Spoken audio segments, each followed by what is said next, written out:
Imagine it's the early 1950s. The war is over, but a new invisible conflict has just begun.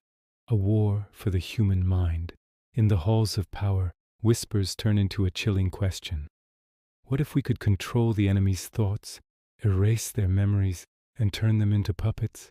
And more importantly, what if we could do it first? That single question, born from fear and ambition, set in motion one of the most terrifying secret projects in modern history. In 1953, the CIA greenlit a program with an innocuous name, MK-Ultra, but its purpose was anything but harmless. This was the dawn of a systematic, covert effort to find the breaking point of the human psyche. Behind the locked doors of hospitals, universities, and even prisons, a dark science was unfolding. Unwitting subjects, everyday citizens, patients seeking help, prisoners with no voice, were given substances they were told were medicine. Drinks were spiked, pills were swapped, people were subjected to experiments they never consented to, their minds treated as laboratories for the government's darkest ambitions. They used a cocktail of terrifying methods: hypnosis, sensory deprivation, electroshock therapy, and a vast array of powerful drugs, most famously LSD.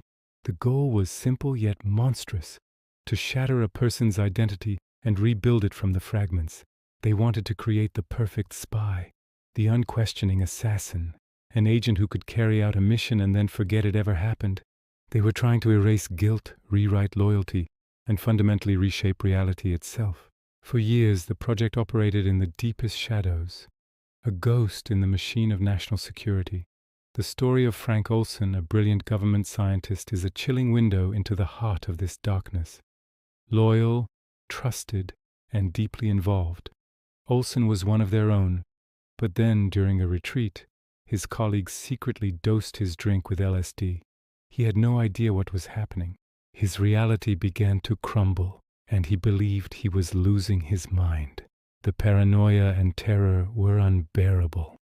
9 days later, he fell from the 10th-story window of a New York hotel. The official report called it a suicide. His family, for decades, suspected murder. The question that haunts his story is not just how he died, but what did he know? What had he seen inside MK-Ultra that made him a liability? The project's reach was vast, and its methods grew even more disturbing over time. The experiments weren't just limited to a few scientists in a lab. They involved over 150 sub-projects spread across dozens of institutions.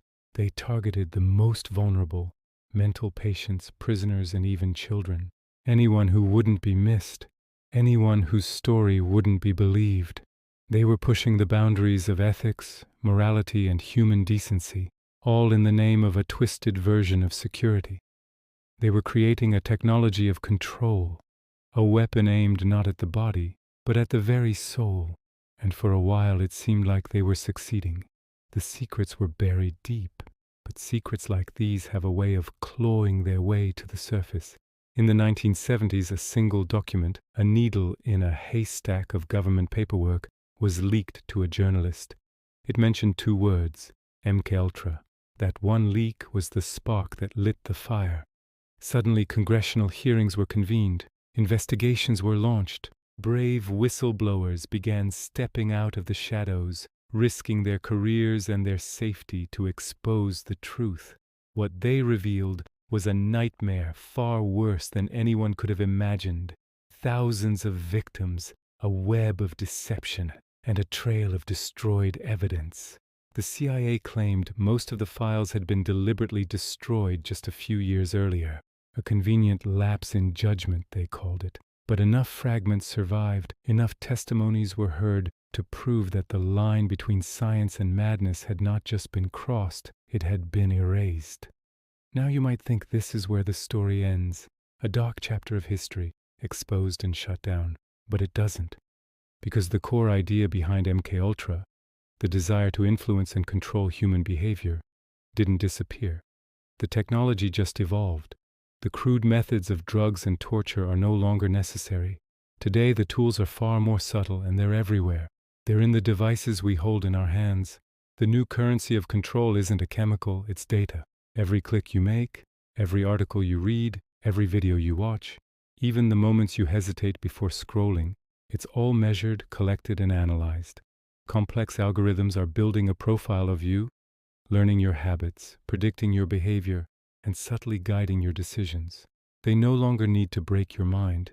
They just need to nudge it. Think about it. The outrage you feel from a headline, the perfect product ad that seems to read your thoughts, the political post that resonates so deeply it feels like your own idea. We are living in a new kind of experiment, a global digital MK Ultra that we've all opted into without realizing it. The goal is the same, to shape perception and influence action on a massive scale. The difference is that this time, the subjects are not unwilling patients in a hidden facility. The subjects are us, and the laboratory is our daily life. So the next time you find yourself scrolling, reacting, or forming a strong opinion based on what you see on your screen, just take a moment, pause and ask yourself a simple question. Is this thought truly my own, or was it planted there? The war for your mind never really ended. It just went digital.